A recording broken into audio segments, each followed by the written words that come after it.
பக்கத்தில் கையை பிடிச்சி சொல்லுங்க, நீங்க அவைலபிளா இருக்க வேண்டிய இடத்துல நீங்க இல்லை அப்படின்னா இன்னொருத்தர் அந்த இடத்துல என்டர் ஆவாங்க. நான் சொல்றது உங்களுக்கு புரியுதா? ஹலோ, இப்ப ஞாயிற்றுக்கிழமை இந்த இடத்துல யார் அவைலபிளா இருக்கணும்? நீங்க இருக்கிறீங்களோ இல்லையா? நான் இந்த இடத்துல அவைலபிளா இருக்கணும். நான் இல்லைன்னா கேட்கிறேன், நான் இல்லைன்னா யாராவது ஒருத்தர் இந்த இடத்துல நின்றுதான் உங்க வாழ்க்கையிலையும் நீங்க சில இடத்துல அவைலபிளா இருக்கணும்ன்ற கட்டாயம் இருக்குது. அந்த இடத்துல நீங்க இல்லை அப்படின்னா ஒண்ணு இன்னொரு மனுஷன் இருப்பான், இல்லைன்னா பிசாசு இருப்பான். ஹலோ, நீங்க தான் அந்த இடத்துல இல்ல, வெறுமேன்ற ஒண்ணு இருந்துச்சுன்னு வைங்களேன், அந்த இடத்துல பிசாசு விடவே மாட்டான்.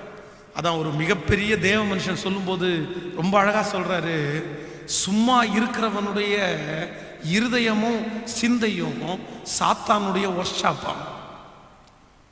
சும்மா இருக்கிற ஒரு மனுஷனுடைய சிந்தையும் இருதயமும் பிசாசனுடைய ஒர்க் ஷாப், சத்துருடைய ஒர்க் ஷாப். மறந்துடாதீங்க, நான் எனக்கென்று கர்த்தர் வைத்திருக்கிற அந்த பொறுப்புல நான் உண்மை உள்ளவனா இருக்கணும். கையை உயர்த்தி ஒரு ஹல்லேலூயா சொல்லுங்க, கரங்களை அசைத்து ஒரு ஹல்லேலூயா சொல்லுங்க. நீங்க அவைலபிளா இருக்க வேண்டிய இடத்துல இல்லைன்னா நீங்க எங்க இருக்கிறீங்க? நீங்க எங்கேயாவது இடத்துல இருக்கணும்ல. நீங்க இங்க இல்லைன்னா நீங்க இருக்கிற இடம் தவறான இடம் தான். மிக கவனம். ஆமேன் சொல்லுங்க. இரண்டாவது ஒரு காரியத்தை கூட வேகமாய் சொல்லி உங்களுக்காக ஜெபிக்க போறேன். எஸ்தரின் புஸ்தகம் 1ஆம் அதிகாரத்தை எடுத்துக்கொள்ளுங்கள். எஸ்தரின் புஸ்தகம் 1ஆம் அதிகாரத்தில் 9வது வசனத்தை வாசிக்கலாமா? வாசிங்க பார்க்கலாம்.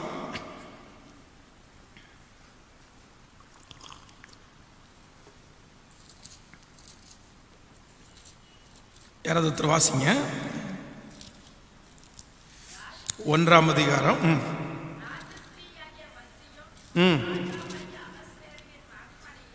ராஜஸ்திரியாக வஸ்தியும் ராஜாவாகிய அகாஸ்வேரின் அரண்மனையிலே ஸ்திரீகளுக்கு ஒரு விருந்து செய்தார். 7ஆம் நாளிலே ராஜா திராட்சரசத்தினால் களிப்பாய் இருக்கும்போது மகா ரூபவதியாயிருந்த ராஜஸ்திரியாகிய வஸ்தியின் சௌந்தரியத்தை ஜனங்களுக்கும் பிரபுக்களுக்கும் காண்பிக்கும்படி ராஜ கிரீடம் தரிப்பிக்கப்பட்டவளாக அவளை ராஜாவுக்கு முன்பாக அழைத்து வர வேண்டும் என்று ராஜாவாகிய அகாஸ்வேரின் சமூகத்தில் சேவிக்கிற மெகுமான், பிஸ்தா, அர்போனா, பிக்தா, அபக்தா, சேத்தார், கர்காஸ் என்னும் 7 பிரதானிகளுக்கும் கட்டளையிட்டான். ஆமென் சொல்லுங்கள். கையை உயர்த்தி ஒரு ஹல்லேலூயா சொல்லுங்க. இந்த இடத்துல நம்ம எல்லாருமே வாசிக்கிறோம், இது நமக்கு தெரிஞ்ச சம்பவம். இந்த எஸ்தரின் புஸ்தகத்திலே அகாஸ்வேரு என்கிற ஒரு ராஜா, இந்த அகாஸ்வேரு என்கிற ஒரு ராஜா என்ன பண்ணணும் அப்படின்னா, இவருக்கு இருக்கிற ஒரு மிகப்பெரிய கடமை என்ன அப்படின்னா, தன்னுடைய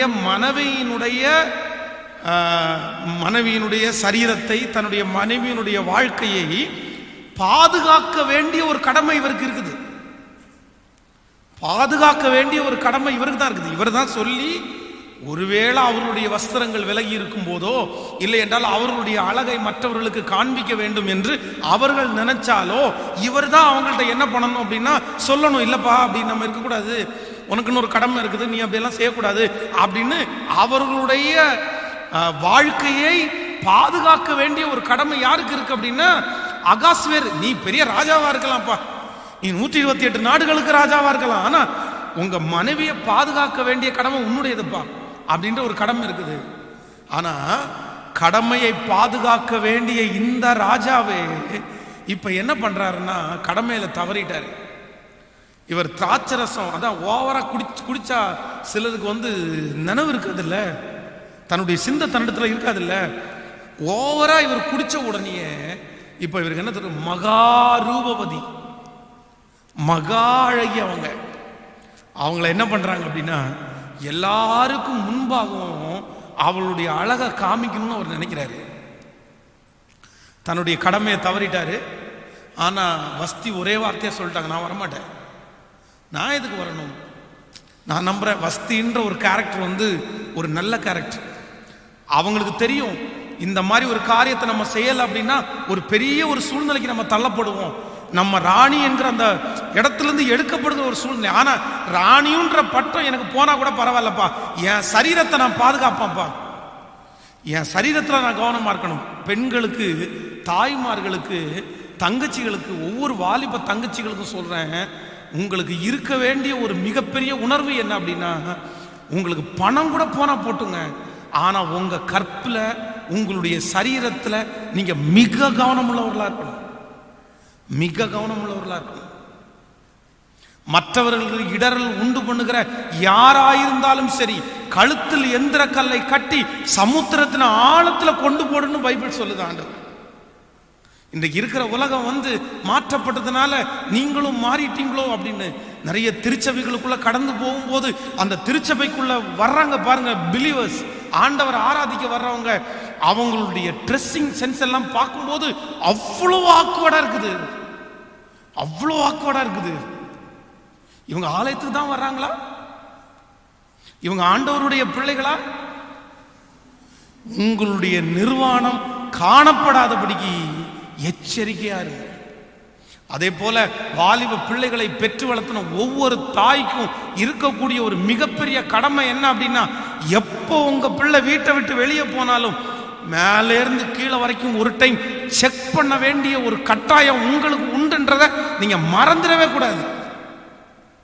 நீங்க மறந்துடவே கூடாது. உங்க பிள்ளைங்க உங்க வீட்டை விட்டு வெளியே போகும்போது என் பிள்ளை பண்ணி இருக்கிற ட்ரெஸ் சரிதானா, என் பிள்ளை பண்ணி இருக்கிற இந்த ட்ரெஸ் யாருக்குமே இடரல் உண்டு பண்ணாது இல்லை அப்படின்னு முதல்ல நீங்க கவனிக்கணும், நீங்க கவனிக்கணும். ஆனா இந்த விதத்துல இந்த வஸ்திய, ஐயோ உண்மையிலே நம்மலாம் ரொம்ப பாராட்ட வேண்டிய ஒரு விஷயம். இந்த வஸ்தியை இழந்ததற்காக இந்த ராஜா வந்து ரொம்ப துக்கப்பட்டாரு, ரொம்ப துக்கப்பட்டாரு. காரணம் என்ன அப்படின்னா, நான் நம்புறேன் அன்னைக்கு இருந்த வாழ்க்கையில ராஜாத்திகள் வந்து எப்படி வேண்டுமென்றாலும் இருக்கலாம், ஆனா ஒரு நேர்த்தி உள்ள ஒரு உண்மையான ஒரு ராஜாத்தி தான் இந்த ராணின்னு நான் நம்புறேன். ஆனா இந்த கடமையை யார் தவறிட்டா அப்படின்னா, இந்த அகாஸ்வேரு ராஜா தவறிட்டார். இதனால வேதம் என்ன சொல்லுது அப்படின்னா, தன்னுடைய நல்ல மனைவியை இழந்தது மட்டுமல்ல, அந்த பட்டணத்திலே அந்த தேசத்திலே பெரிய பெரிய பிரச்சனைகளுக்கு இவர் ஆளாகி தேவையில்லாத ஒரு சூழ்நிலையில, தேவையில்லாத ஒரு பிரச்சனையில இவர் சிக்கிற மாதிரி ஒரு நிலைமையில தள்ளப்பட்டார். சுற்றி இருக்கிற அத்தனை பேரும் அவரை பார்த்து கேட்குறாங்க, உங்க மனைவியே இப்படி பண்ணிட்டாங்கல்ல, இனி ஊர்காரங்களாம் எங்க மனைவி எல்லாம் எங்களை மதிப்பாங்களா? கண்டிப்பா அதுக்கு அவளை வந்து அந்த ராஜ பதவியிலிருந்து அவங்களை எடுத்துருங்க அப்படின்னு அத்தனை பேரும் இவருக்கு ஆலோசனை கொடுக்குறாங்க. அவங்க சொன்ன அந்த கட்டாயத்தின் பேரிலே தன்னுடைய மனைவியே இவர் வந்து வேண்டான்னு தள்ளக்கூடிய ஒரு பெரிய சிக்கல்ல இவர் தள்ளப்பட்டார். கவனிங்க, உங்களுடைய கடமைகளிலே நீங்கள் தவறுவீர்களே ஆனால் சில பிரச்சனைகளிலே நீங்க சிக்க வேண்டிய ஒரு சூழ்நிலையில் நீங்க தள்ளப்படுவீர்கள். ரொம்ப கேர்ஃபுல்லா இருக்கும். கடந்த நாட்களிலே நான் ஊழியத்திற்காய் கடந்து போன இடத்துல ஒரு தேவனுடைய மனுஷன் ரொம்ப துக்கப்பட்டார், ரொம்ப துக்கப்பட்டார். என்ன சொன்னார்னா, பாஸ்டர் நான்லாம் இன்னைக்கு ஒரு 1500 பேர் கொண்ட திருச்சபைக்கு ஒரு பாஸ்டர் நான் இருக்கணும் பாஸ்டர். அவ்வளவு ஜனங்களுக்கு நான் ஞானஸ்நானம் கொடுத்துருக்கிறேன், அவ்வளவு ஜனங்களை நான் ஆயத்தப்படுத்தி இருக்கிறேன். ஆனா இன்னைக்கு என் சர்ச்சுக்கு வர்றதுக்கு ஒரு 200 பேர் தான் இருக்கிறாங்க. நான் கேட்டேன் என்ன ஆச்சு, ஏன்? அப்ப அவர் சொல்லும்போது சொன்னாரு, நான் அடிக்கடி ஞாயிற்றுக்கிழமை என்னுடைய திருச்சபையை விட்டுட்டு நான் வந்து வெளியூருக்கு போயிட்டேன். யாரையாவது ஒருத்தரை திருச்சபையில் வந்து உட்கார வச்சுட்டு அவங்கள பிரசங்கம் பண்ண வச்சுட்டு ஒரு 3 மாதம் 2 மாதம் வெளியூரில் நான் ஊழியத்துக்காக போயிடுவேன். நான் அவ்வளவு தூரம் கட்டி காத்த அந்த ஜனங்களை நான் திரும்ப அகைன் 3 மாதம் முடிச்சு வர்றதுக்குள்ளேயே இந்த நபர் அவர்களை பேசி அவருடைய மனசை மாற்றி இப்படியே உடைச்சு கூட்டிட்டு போயிடுவாரு. 10, 20, 25 டைம் என் திருச்சபையை உடைஞ்சு இன்னைக்கு 1500 பேர் இருக்க வேண்டிய இடத்துல வெறும் 200 பேர் தான் இருக்கிறாங்க அப்படின்னு ரொம்ப துக்கப்பட்டாரு. நான் நம்புறேன், உங்களுடைய கடமைகளிலே நீங்கள் தவறுவீர்களே ஆனால் தேவையற்ற சில சூழ்நிலைகளிலே நீங்கள் சிக்க வேண்டிய ஒரு சூழ்நிலை, நீங்கள் தவிக்க வேண்டிய, கஷ்டப்பட வேண்டிய சூழ்நிலையில் தள்ளப்பட்டுருவீங்க. ஆனால் நம்ம ரொம்ப கவனமாக இருக்க வேண்டியது என்னன்னா, என் கடமையில் நான் எப்படி இருக்கணும் ஆண்டவரே? உண்மையாக இருக்கணும். எத்தனை பேர் ஒப்பு கொடுக்குறீங்க? ஹல்லேலூயா. ஒவ்வொருத்தருக்கும் என்ன கொடுக்கப்பட்டிருக்குன்னா, ஒவ்வொரு பொறுப்புகள், ஒவ்வொரு கடமை. ஆமேன் சொல்லுங்கள். நம்புறீங்களா? கைகளை அசைத்து ஒரு ஹல்லேலூயா சொல்லுவோம். உங்க தலை மேல இருக்கிற கடமையை நீங்க கஷ்டமா நினைச்ச கூடாது. சில பேருக்கு தங்கள் தலை மேல இருக்கிற கடமை அவர்களுக்கு என்னவா தெரியுது அப்படின்னா கஷ்டமா தெரியுது. யோ, எனக்கு மட்டும் கஷ்டம், எனக்கு மட்டும் கஷ்டம். கடமைன்றது கஷ்டம் இல்லைங்க. கடமைன்றத ஆண்டவர் உங்க தலை மேல வச்ச ஆசீர்வாதம். ஆமேன் சொல்லுங்க. நம்புறீங்களா இல்லையா? நான் சொல்றேன், இன்றைக்கு நான் உங்களுக்கு பிரசங்கம் பண்ண வேண்டியது என்னுடைய கடமை. இதை நான் கஷ்டமா நினைச்சிடக்கூடாது. இதை நான் பாக்கியமா நினைக்கணும். இதை நான் பாக்கியமா நினைச்சாதான் அதனால எனக்கு ஆசீர்வாதம் வரும். நான் இதை கஷ்டமா நினைச்சேன் அப்படின்னா இந்த ஊழியத்தில் ரொம்ப நாள் நான் போகவே முடியாது. இப்போ உங்களை பார்த்து கேட்குறேன், உங்களுடைய கடமைகள் உங்களுக்கு எப்படி தெரிகிறது? உங்க கடமை எப்படி உங்களுக்கு தெரியுது? கஷ்டமா தெரியுதா? ஐயோ இவளோட ரொம்ப கஷ்டம், ஐயோ இவரோட ரொம்ப கஷ்டம். நம்ம நிறைய பேர் தலையில கைப்பிடிச்சு அப்படி, இப்போ சாமி அவங்களுடைய வேலையை செய்யறது, அவங்களுடைய வேலையை செய்யறது இல்லை இல்லை. நான் கவனமா இருக்க உதவி செய்யுங்க. ஆமென் சொல்லுங்க. ஹல்லேலூயா. கற்று தாரும் நான் கடைபிடிப்பேன், சொன்னதை செய்து முடித்திடுவேன். கற்று தாரும் நான் கடைபிடிப்பேன், சொன்னதை செய்து முடித்திடுவேன். ஏசையா ஏசையா உமன்பினாலே மூடுமையா. ஏசையா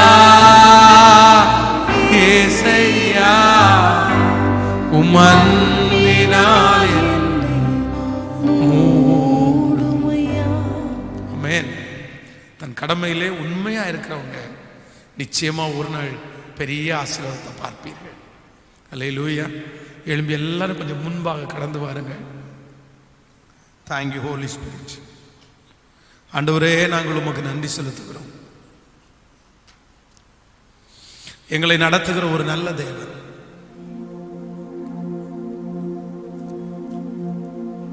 எங்களுடைய பொறுப்புகளை நிறைவேற்றுவதற்கு பலன் கொடுக்கிற ஒரு நல்ல தேவன். எஸ், எங்களுடைய கடமைகளில் உண்மையா இருக்கிறதுக்கு எங்களை நடத்துகிற ஒரு நல்ல தேவன். அதற்கு வேண்டிய சகல பலத்தையும் தருகிறவர், எங்களுக்கு இருக்கிற எல்லா விதமான சோம்பேறித்தனங்களையும் எடுத்து போடுகிற ஒரு நல்ல கர்த்தர் அவர். நீங்க தான் எங்களுக்கு பெரிய உதவிகளை செய்யணும்ப்பா. நீங்க தான் எங்களுக்கு பெரிய உதவிகளை செய்யணும். பொறுப்புகளை தவறுவது மிகப்பெரிய ஆபத்து. கடமைகளை தவறுவது மிகப்பெரிய ஆபத்து. ஒவ்வொருத்தரும் கண்களை மூடி ஆண்டவரிடத்துல கேளுங்க, எனக்கு கொடுக்கப்பட்டதுல நான் என்னவா இருக்கணும்னா சொல்லுங்க. எல்லாரும், ஆண்டவரை எவ்வளவு கஷ்டமா இருந்தாலும் அதுல உண்மையா இருக்கக்கூடிய ஒரு கிருபை எனக்கு தாரும். அது சிறியதோ பெரியதோ, ஆனா நான் அதுல உண்மையா இருக்கணும் ஆண்டவரே. அது எனக்கு கொடுத்த அங்கீகாரம், அது எனக்கு கொடுத்த வேலை, அதுல நான் சோம்பேறித்தனப்பட்டு என்னுடைய உயர்வை நான் இழந்துடவே கூடாது ஆண்டவரே. எத்தனை பேர் கேட்கிறீங்க ஆண்டவருடைய சமூகத்துல? ஹல்லேலூயா ஹல்லேலூயா. நன்றி அப்பா. ஆண்டவரே, அந்த கிருபை எங்களுக்கு வேணும் ஆண்டவரே. Thank you Jesus. Thank you Holy Spirit. அப்பா,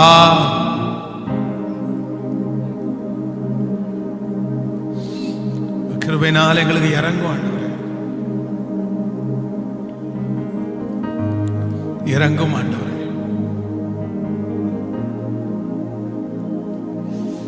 இறங்கும் ஆண்டவரே. ஒரு நிமிஷம் எல்லாரும் கவனிங்கள். உங்கள் கடமைகளை செய்வதற்கு உங்களுக்கு கண்டிப்பா சலிப்பு அப்படின்ற ஒண்ணு உங்களுக்கு வந்துடவே கூடாது. உங்க கடமையை செய்யறதுக்கு உங்களுக்கு என்ன வந்துடக்கூடாது? சலிப்பு வந்துடவே கூடாது. அது உங்க கடமை. அவங்க உங்களை நல்லா நினைக்கிறாங்களோ இல்லையோ, அவங்க உங்களை பாராட்டுறாங்களோ இல்லையோ, நமக்குன்னு கர்த்தர் கொடுத்திருக்கிற கடமையில நம்ம சாகுற வரைக்கும் எப்படிதான் இருக்கணும்.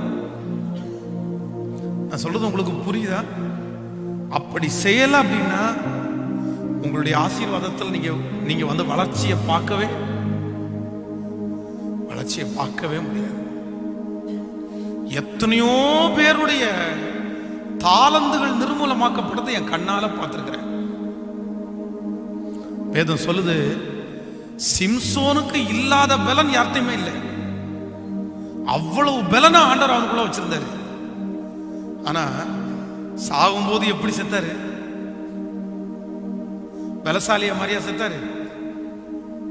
வேதம் சொல்லுது, அவனை கூட்டிட்டு போய் அவனுடைய கண்களை புடுங்கி அவனை வேடிக்கை காண்பிக்கிற ஒரு பொருளை போல பயன்படுத்திட்டாங்க. காரணம் வேற எதுவும் இல்ல, இவங்களுக்கு செய்ய வேண்டிய ஊழியம் நிறைய இருந்துச்சு. ஆனா எதையுமே அவர் செய்யாம தெளிலாளுடைய மடியில படுத்துக்கிட்டாரு பாருங்களேன். கடமையை தவறிட்டாரு பாருங்களேன். அந்த கடமையை தவறுனதுனால அவருக்கு கொடுக்கப்பட்டிருக்கிற எல்லாமே அவருடைய கையில் இருந்து என்ன பண்ணுச்சுன்னா எடுக்கப்பட்டுச்சு. நான் சிம்பிளா சொல்றேனே, இன்னைக்கு காலையில 6 மணிக்கு நம்ம எந்திரிக்கணும்னு முடிவு பண்றோம் பாருங்களேன், 6 o'clock. இந்த 6 மணிக்கு எந்திரிக்காம 8 மணிக்கு நீங்க எந்திரிச்சு பாருங்களேன். 6 மணிக்கு எந்திரிக்க வேண்டிய ஒரு ஆளு 8 மணிக்கு நீங்க எந்திரிச்சு பாருங்க. அப்ப தெரியும் அந்த ஒரே நாள் கிட்டத்தட்ட ஒரு 2 hours 2 மணி நேரம் நம்முடைய கடமையை செய்ய தவறுனதுனால அந்த நாளே நமக்கு நல்லா இருக்காதுங்க. அந்த நாளே நமக்கு நல்லா இருக்காது. 2 மணி நேரம் நம்முடைய கடமையில தவறும் போதே அவ்வளவு பெரிய பாதிப்பு உண்டாகுமே. ஆனால் கடமைகளை தவறிக்கொண்டே இருந்தால், உங்க மனைவி அப்படி இருந்தாலும் நீங்க சரி பண்ண வேண்டியது உங்க கடமை. உங்க கணவன் அப்படி இருந்தாலும் நீங்க சரி பண்ண வேண்டியது உங்களுடைய கடமை. நம்ம ஊர்ல இருக்கிற எல்லாருக்கும் ஜெபம் பண்ணி ரட்சிப்புக்குள்ள நடத்துறது மட்டும் இல்ல, நம்ம குடும்பத்தில் இருக்கிறவங்களை ரட்சிப்புக்குள்ள நடத்துறதற்கு நீங்கள் எடுக்க வேண்டிய பிரயாசத்தை எடுத்துதான். அது உங்க கடமை. அது உங்க கணவனார ஜெபம் பண்ணி மாற்ற வேண்டியது உங்களுடைய கடமை. உங்களுடைய கணவனார மனைவியை ஜெபம் பண்ணி நடத்த வேண்டியது உங்களுடைய கடமை. அவள மாதிரி இல்லையே, அவங்கள மாதிரி இல்லையே, இவங்கள மாதிரி இல்லையே அப்படின்னு குத்தி காமிக்கிறதுக்காக, குற்றம் சாட்டுகிறதுக்காக ஆண்டவர் அந்த பொறுப்பு அவங்க கையில கொடுக்கல. அது உங்க கடமை, நீங்க தான் அதை செய்யணும். நான் என் பொறுப்பை நானே தூக்கி போட்டு எனக்கு நல்லதா அமையல அப்படின்னு சொல்றது எந்த விதத்துல நியாயம்? அது ஆண்டவரிடத்துல எல்லாருமே இந்த வார்த்தை உங்களுக்கு எப்படி புரிஞ்சிச்சுன்னு எனக்கு தெரியல. ஆனா உண்மையிலே இந்த தாவீதனுடைய வாழ்க்கையில இவ்வளோ நல்ல மனுஷன் இப்படி விழுந்து போயிட்டானே, காரணம் கடமையில தவறுனதுனால அல்ல. இந்த ஒரே ஒரு மைனஸ் தாவீதை இன்னைக்கு நம்ம எல்லாருமே இவ்வளவு நல்லவன் வாசிச்சு அந்த ஒரே ஒரு இடத்துல வரும்போது மட்டும் நான் இன்னைக்கு வாசிக்கும் போதே ஸ்கிப் பண்றேன் பாருங்களேன். வாசிட்டே வந்தேன், ஆனா அவன் செய்த அந்த பாவத்தினுடைய அந்த இடம் வரும்போது மட்டும் நம்ம போய் அதை வாசிச்சுட்டு அதை ஸ்கிப் பண்ணி அடுத்த வசனம் வாசிப்போம் நமக்கே தோணுது பாருங்களேன். அப்படி இருக்கும்னா அப்போ கடமையில தவறுகிற ஒரு மனுஷனுடைய வாழ்க்கை எப்படி இருக்கும்? ஆண்டவரிடத்துல சொல்லுங்க, என்னுடைய பொறுப்புகளை செய்யக்கூடிய பலன் எனக்கு தாங்க ஆண்டவரே. அல்லேலூயா. எல்லாருடைய கேரக்டரும் அப்படி இருக்காது ஆண்டவருடைய பிள்ளைகளே. ஒன்று உங்களை பார்த்து கேட்கிறேன், கடைசியா ஒன்று கேட்கிறேன். நீங்க ஒரு வேலை ஸ்தலத்துக்கு போறீங்க, உங்களுக்கு மாதம் 25,000 ரூபாய் சம்பளம். அந்த வேலை ஸ்தலத்துல போகிற இடத்துல உங்களுக்கு திட்டு கிடைக்குமா கிடைக்காதா? கேட்கல, சத்தமா சொல்லுங்க. திட்டு கிடைக்கும். உங்களை அந்த இடத்துல குறைவா ட்ரீட் பண்ணுவாங்களா பண்ண மாட்டாங்களா? திட்டுவாங்க, குறைவா ட்ரீட் பண்ணுவாங்க. ஆனா நீங்க எல்லாரும் அதுக்காக வேலையை விட்டுட்டு ஓடியா வர்றீங்க? ஹலோ, ஏன்? அவன் தான் ரொம்ப அசிங்கமா திட்டானே, அவன் தான் ரொம்ப கேவலமா நம்ம இடத்துல அவ்வளவு கஷ்டப்பட்டு உழைச்சதுக்கு அப்புறம் அவனுக்கு புரியலையே, விட்டுட்டு ஓடி வந்தோமா. ஏன் வரல அப்படின்னா, நம்ம இதை விட்டு ஓடி வந்துட்டோம் அப்படின்னா மாசம் கிடைக்க வேண்டிய 25,000 சம்பளம், அதனால அவன் கொடுக்குற திட்டம் எல்லாம் நம்ம வாங்கிட்டு நம்ம என்னதான் செய்யணும் அப்படின்னா வேலை செய்யற ஒரு கெப்பாசிட்டிக்கு வந்துட்டோம். இப்படி செய்யற நீங்க உங்க குடும்பத்துல ஒரு பிரச்சனை வரும்போது அந்த குடும்பத்தை மட்டும் இது எனக்கு வேண்டான்னு நினைக்கிறதுக்கு என்ன காரணம்? 25,000 ரூபாய் சம்பாரிச்சு உங்க குடும்பத்தை தான் கொண்டு போய் கொடுக்க போறீங்க. அதுக்காக தான் அவன்கிட்ட அவ்வளவு பெரிய திட்டம் வாங்கினீங்க, அவ்வளவு பெரிய அவமானத்தை நீங்க சுமந்தது உங்க வீட்டை நீங்க காப்பாற்றணுன்றதுக்காக. அப்படியே அடுத்தவன்கிட்ட போய் அவ்வளவு திட்டம் வாங்கி 25,000 ரூபாய் சம்பாரிச்சு உங்க குடும்பத்தை காப்பாற்றுறதுக்கு கொண்டு வரீங்க. ஆனா உங்க குடும்பத்திலேயே ஒரு பிரச்சனை நடக்கும்போது அந்த பிரச்சனையை தாங்கி சரி அதை சரி பண்ணுவோம், சரி பரவாயில்ல, குடும்பத்துல இந்த மாதிரி எல்லாம் வரும், நம்ம தான் அட்ஜஸ்ட் பண்ணணும், நம்ம ஜோம் பண்ணி காப்பாற்றுவோம் அப்படின்ற ஒரு எண்ணம் வராம பிள்ளைகளை நாலா தெருவில் விட்டுட்டு குடும்பத்தை அப்படியே சுதறி தள்ளிட்டு புரிஞ்சுக்கவே இல்லை, இந்த குடும்பமே எனக்கு வேண்டாம் அப்படின்னு நினைக்கிறது எந்த விதத்துல நியாயம்னு கேட்கிறேன் உங்கள்கிட்ட.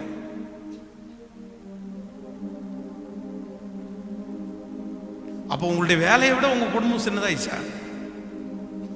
ரொம்ப ஜாக்கிரதையா இருக்கணும். என் கடமையில மட்டும் கடைசி வரைக்கும் நான் என்ன பண்ணிடக்கூடாதுன்னா, இன்னைக்கு நைட் இந்த வார்த்தையை கொடுத்ததுல இருந்து என் மனசாட்சி உறுத்திட்டே இருக்கு. நான் ஜெபம் பண்ணிட்டே இருக்கிறேன், ஆண்டவரே சாகர வரைக்கும் நீங்க கொடுத்த கடமையை மட்டும் நான் கிளியரா ஒழுங்கா செஞ்சிடணும் ஆண்டவரே, செஞ்சிடும். அந்த பாக்கியத்தை எனக்கு சாகர வரைக்கும் தந்துருங்க. கேட்கிறவங்க மட்டும் கையை மேல உயர்த்தி, என் கைகளில் கொடுக்கப்பட்டிருக்கிற பொறுப்புல யார் எப்படி இருந்தாலும் நான் சாகர வரைக்கும் உண்மையா இருக்கக்கூடிய கிருபை. சத்தமா என்ன அவமானப்படுத்தலாம், என்ன மனசை கஷ்டப்படுத்தலாம், எனக்கு விரோதமா பேசலாம், ஆனா நான் உண்மையா இருக்கணும் ஆண்டவரேன்னு கேளுங்க. ஹalleluya. எங்களுக்குள்ளே வாசம் பண்ணுகிற ஆவியானவரே, உங்க சித்தத்தின்படி நீங்க நடத்துங்க ஆண்டவரேன்னு கேளுங்க. நடத்துங்கப்பா, நடத்துங்க, கேளுங்க ஆண்டவரே. நான் நிறைய தவறிட்டேன் ஆண்டவரே, அதனால நான் ரொம்ப ஃபீல் பண்றேன்ப்பா.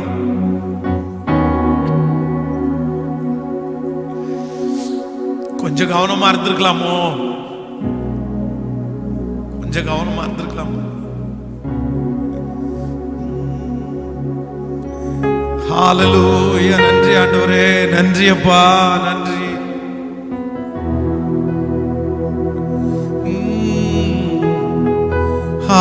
ஆவியானவரே, ஆவியானவரே, பரிசுத்த ஆவியானவரே, ஆவியானவரே, ஆவியானவரே, பரிசுத்த ஆவியானவரே, எங்களுக்குள்ளே வாசம் செய்யும் ஆவியானவரே, இந்நாளிலும் சித்தம் போல் நடத்தி செல்லுமையா. எங்களுக்குள்ளே வாசம் செய்யும் ஆவியானவரே, இந்நாளிலும் சித்தம் போல் நடத்தி. ரெண்டு கரங்கள மேல ஆவியானவரே, பரிசுத்த ஆவியானவரே, கரங்கள மேல உயர்த்தி ஆவியானவரே, ஆவியானவரே, பரிசுத்த ஆவியானவரே, எதிரிகளின் சூழ்ச்சிகள் தீர்க்கணைகள் எதிர்த்து நிற்க பலன் வேண்டுமே. எதிரிகளின் சூழ்ச்சிகள், எதிரிகளின் சூழ்ச்சிகள், சாத்தானின் தீர்க்கணை எதிர்த்து நிற்க பலன் வேண்டுமே. உடல் சோர் வசதிகள், உடல் சோர் வசதிகள்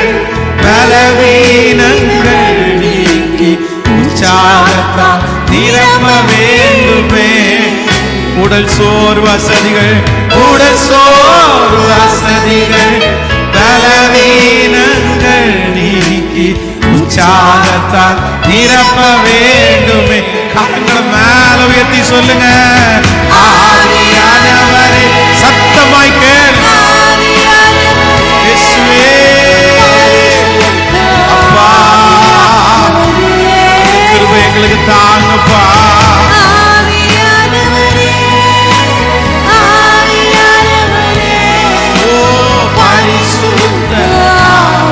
திரும்ப திரும்ப ஆவியானவரே, ஆவியானவரே, இயேசுவா, ஊற்றப்படட்டும், ஊற்றப்படட்டும், ஊற்றப்படட்டும், ஊற்றப்படட்டும், உம்முடைய வல்லமை ஊற்றப்படட்டும். இயேசுவே, ஓ பரிசுத்த ஆவியானவரே. ஹல்லேலூயா. கண்களை திறந்து பாருங்க. நீங்க நிக்க வேண்டிய இடத்துல நீங்க தான் நிக்கணும். அப்பதான் ஃபினிஷ்ட். புரியுதுல நான் சொல்றது? நீங்க நிக்க வேண்டிய இடத்துல இன்னொருத்தரை நிக்க வைக்க கூடாதுன்றதை விட அது ஒரு 50 பேர் ஏத்துக்கிட்டாலும் 50 பேர் ஏத்துக்க மாட்டாங்க. நீங்க தான் நிக்கணும். எனக்கு பதில் என்னை விட பெருசா செஞ்சாலும் இல்ல இல்ல, எவ்வளவு பெருசா செஞ்சாலும் நீங்க தாங்க. எனக்கென்று கொடுக்கப்பட்டிருக்க ஸ்தானம் இது. நான் இதுல நின்னே ஒன்று சொல்றேன். நான் கடந்த 2 மாதங்களுக்கு முன்பாக ஊருக்கு போகும்போது ஒருத்தர் ஒரு லேண்ட் ஒன்று வாங்கி அதுக்காக ஜெபம் பண்றதுக்காக ஜெபம் பண்ணும்போது அவர் சாட்சி சொன்னார். என்ன சாட்சி தெரியுமா? அவருடைய பையனை டாக்டர் படிக்க வைக்கிறாரு. கடன் வாங்கி முதல்ல வெளிநாட்டில் அவனை டாக்டருக்காக படிக்க வச்சு போகும்போதே அவன்கிட்ட சொன்னாரம்மா, இந்த மாதிரிப்பா நான் கடன் வாங்கி தான் உன்னை படிக்க வைக்கிறேன். நம்ம வருமானம் எதுவும் இல்லை, நம்ம குடும்பத்தில் உன்னை டாக்டராக படிக்க வைக்கக்கூடிய எந்த வசதியுமே இல்லை. நீ பார்த்துக்க சாமி, நீ சம்பாரிச்சு கொடுக்கலன்னா பரவாயில்ல, நல்லா படிச்சு முன்னேறினா போதும் அப்படின்னு சொன்னார். இந்த பையன் அங்கே போய் சைனால போய் படிச்சு படிக்கும் போதே அந்த ஊரினுடைய ப்ராடக்ட் பார்த்தீங்க அப்படின்னா இங்கத்தை விட ரொம்ப விலை கம்மியாக கிடைக்கும். அந்த பொருளை வாங்கி இவனே ஒரு பிஸ்னஸ் பண்ணி அங்கிருந்து ஊருக்கு நிறைய பேருக்கு அனுப்பி, அவர் ஒரு மிகப்பெரிய ஆச்சரியம் என்ன அப்படின்னா, அங்க ஒரு படிச்சு முடிக்கிறதுக்கு முன்னாடியே ஒரு பெரிய பிஸ்னஸ் மேன் ஆயிட்டாங்க. ஒரு பக்கத்தில் டாக்டர் படிப்பு படிச்சுட்டு இருக்கிறான், இன்னொரு பக்கத்தில் டைம் கிடைக்கும் போது பிஸ்னஸ் பண்றான். அந்த பிஸ்னஸ் பண்ற பணத்தை வச்சு கடன் வாங்காம இப்ப அவனுடைய படிப்புக்கு ஃபீஸ் கட்டிட்டு தன்னுடைய தகப்பனாருடைய வீட்டுக்கு பக்கத்தில் ஒரு 2 சென்ட் இடம் இருந்துச்சுன்னு அந்த இடத்தை வாங்குறதுக்கு பணம் அனுப்பிட்டான். அவ்வளவு பெருமையா அவங்க அப்பா சொல்றாரு இந்த பையனை குறிச்சு. இருக்கிற ஒவ்வொரு வாலிப தம்பியும் தங்கச்சியும் நான் உன்னை குத்தி காமிக்கல, நான் உன்னை வருத்தப்படுத்தல. பட் நான் என்ன சொல்றேன் அப்படின்னா, நீ இன்னும் சின்ன வயசு நினைச்சிட்டு இருந்தா 16 வயசு 14 வயசுல இருந்து சம்பாதிக்க ஆரம்பிக்கிறாங்க பசங்க நிறைய பேர். நீ என்ன பண்றீங்க அப்படின்னா, உலகத்துல ஒரே ஒரு பார்ட் பிள்ளைங்களை மட்டும்தான் பாக்குறீங்க. அவங்க என்ன பண்றாங்க தெரியுமா? அவங்க அம்மா அப்பாட்ட காசை வாங்கிட்டு பெரிய பெரிய பைக்கும் காரம் வாங்கிட்டு சுத்திட்டு இருக்கிறாங்க. அவனை மட்டும் தான் பாக்குறீங்க. ஆனா உனக்கே தெரியாம இன்னொரு கூட்ட வாலிப தம்பிங்க தங்கச்சிங்க வாழ்க்கையினுடைய உயர்வை குறித்து ரொம்ப அக்கறை உள்ளவங்களா இருக்காங்க. நீங்க ஆண்டவரை ஆராதிச்சு பைபிளை சுமந்து ஒரு கிறிஸ்தவ குடும்பத்தில் பிறந்த உங்களுக்கு உங்களுடைய கடமையை குறித்து உணர்வே இல்லை அப்படின்னா சொல்லுங்க. லாக்டவுன்ல காலேஜ் இல்லை, ஸ்கூல் இல்லை. காலேஜ் இல்லாத ஸ்கூல் இல்லாததுக்கு நம்ம பசங்களுக்கு என்ன ஆயிடுச்சு அப்படின்னா ரொம்ப குஷி. எப்ப வேணாலும் தூங்கலாம், எப்ப வேணாலும் எந்திக்கலாம், யாரும் கேட்கறது இல்லை, எதுவும் பண்றது இல்லை, அவ்வளவுதான். ஆனா இந்த லாக்டவுன்ல பாத்தீங்க அப்படின்னா ஒரு வாலிப தம்பி காலேஜ் போகல அப்படின்னு சொல்லிட்டு பால் போட்டுட்டு இருக்கிறான். காலையில பால் போடும்போதே பேப்பர் போடுறான். ஒரு வீட்லையும் டெய்லி 500 ரூபாய் சம்பாதிக்கிறான். டெய்லி 500 ரூபாய் சம்பாதிக்கிறான். அதெல்லாம் பார்க்கும்போது அந்த பிள்ளைங்களை நினைச்சு பார்த்தாச்சா, இன்னும் நீ நல்லா இருக்கணும்டா, நீ நல்லா வருவடா, கண்டிப்பா நீ இவ்வளவு உழைக்கிறல்ல, நீ நல்லா வரும் அப்படின்னு மனசுக்கு தோணுது. ஆனா நம்ம பிள்ளைங்க என்ன பண்றாங்க தெரியுமா? எழுப்பி விடுறதையே துக்கமா நினைக்கிறாங்கல்ல. திரும்பவும் சொல்றேன், உங்களை வருத்தப்படுத்தல, உங்களை குற்றப்படுத்தல, ஆனா கொஞ்சமாவது அந்த உணர்வுக்குள்ள வாங்க அப்படின்னு சொல்றேன். கடமையை செய்யாம சோம்பேறித்தனமா இருந்து உங்களுடைய எதிர்காலத்தை அழிச்சிடாதீங்க. உங்க வாழ்க்கையை வீணா போக பண்ணாதீங்க. கொஞ்சமாவது ஒரு முயற்சி எடுத்து ஒரு நல்ல சம்பாத்தியத்தை சம்பாதிச்சு 4 பேருக்கு முன்னாடி மதிப்பா வாழ்றதற்கு நான் சொல்றேன், நீங்க எவ்வளவு தூரம் உற்சாகமா இருக்கிறீங்களோ ஆண்டவர் உங்களை கைவிடவே மாட்டாருங்க. கண்டிப்பா நீங்க மட்டும் சோம்பேறித்தனம் இல்லாம இருங்க. ஆண்டவர் உங்க பட்சத்துல இருந்து உங்களை ஆசீர்வதிக்கிறாரா இல்லையான்னு பாருங்க. ஒரு உலகத்தானுக்கு கர்த்தர் அவ்வளவு கொடுக்குறாரு, அவங்களுடைய சோம்பேறித்தனம் இல்லாததுனால நமக்கு தரமாட்டாரா? நமக்கு தரமாட்டாரா? அதனால இளம் வயதில் நுகத்தை சுமப்பது நல்லதா கெட்டதா? கேட்கல, நல்லதா கெட்டதா? நல்லதுங்க, ரொம்ப நல்லது. நான் உண்மையில பெருமைக்காக சொல்லல, கர்த்தருடைய சமூகத்துல சொல்றேன். என் வீட்டுல நான் உழைச்ச உழைப்பு தாங்க இன்னைக்கு ஆண்டவர் என்னை இவ்வளவு கனப்படுத்துறதுக்கு காரணம். அவ்வளவு எங்க அண்ணன் வேலைக்கு போக மாட்டாங்க, அவன் ஒரு நாளைக்கு 4 சினிமா பார்ப்பான். காலையில சினிமா தியேட்டருக்கு போனான் அப்படின்னா first show, second show, third show, இன்னைக்கு பெருமையா வேற பேசுவார். நைட்டு வந்துட்டு அவரு, நான் இன்னைக்கு 4 ஷோ கண்டினியூவா பார்த்துட்டு தான் வரேன் அப்படின்னு. ஆனா அப்படி இருக்கிற காலத்திலையும் ஒரு நாள் ஸ்கூல்ல லீவு கிடைச்சா அந்த ஒரு நாள்ல செங்கல் சூளைக்கு போவேன். சம்பளம் 40 ரூபா 60 ரூபா தான் கிடைக்கும். அதுக்கு காலையிலிருந்து சாயந்தரம் வரைக்கும் வெயில்ல நிற்கணும். ஆனா அந்த வேலைக்கு போய் அதுல இருந்து காசை எடுத்துட்டு எங்க அம்மாட்ட கொடுப்பேன். ஒருவேளை அந்த வேலை கஷ்டமானதுக்கு அப்புறம் பழைய இரும்பு பொருட்கள் எல்லாம் பொறுக்கிற வேலைக்கு போயிட்டேன். ஆனா நான் நம்புறேன், அன்னைக்கு ஆண்டவர் அந்த சிறுமையை பார்த்து இன்றைக்கு ஆண்டவர் கனமான ஊழியத்தை கொடுத்து ரொம்ப ஆசீர்வாதமா ஆண்டவர் வச்சிருக்கிறார். அதனால வாலிப தம்பிங்களுக்கு, தங்கச்சிகளுக்கு உங்களை அன்பாய் பட்சமாய் கேட்கிறேன், உன் டைமை வேஸ்ட் பண்ணிடாதப்பா, உன் வாழ்க்கையை வீணடிச்சிடாதப்பா, உனக்கு கொடுக்கப்பட்டிருக்கிற கடமையில தவறிடாதப்பா. நீ கடமையில தவறிட்டனா நீ இங்க இல்லைன்னா எங்க இருப்ப? நீ எங்கேயாவது ஒரு இடத்துல இருப்ப. நீ சரியான இடத்துல இல்லை அப்படின்னா எங்க தான் இருப்ப? ஒரு மனுஷன் இருக்க வேண்டிய இடத்துல இருக்கல அப்படின்னா எங்க இருப்பான் சொல்லுங்க? இருக்கக்கூடாத இடத்துல இருப்பான். ஒண்ணு இருக்க வேண்டிய இடத்துல இருப்பான், இல்லைன்னா இருக்கக்கூடாத இடம். இன்னைக்கு நிறைய பேர் எங்க தான் இருக்காங்க அப்படின்னா இருக்கக்கூடாத இடத்துல தான் இருக்காங்க. அங்கதான் தப்பு பண்றாங்க, அங்கதான் அதுக்கு பிரியம் இல்லாத வழி நடக்கிறாங்க. அதனால என் கடமையில் நான் எப்படி இருப்பேன் அப்படின்னா, ஆண்டவர் உண்மையா இருப்பேன்.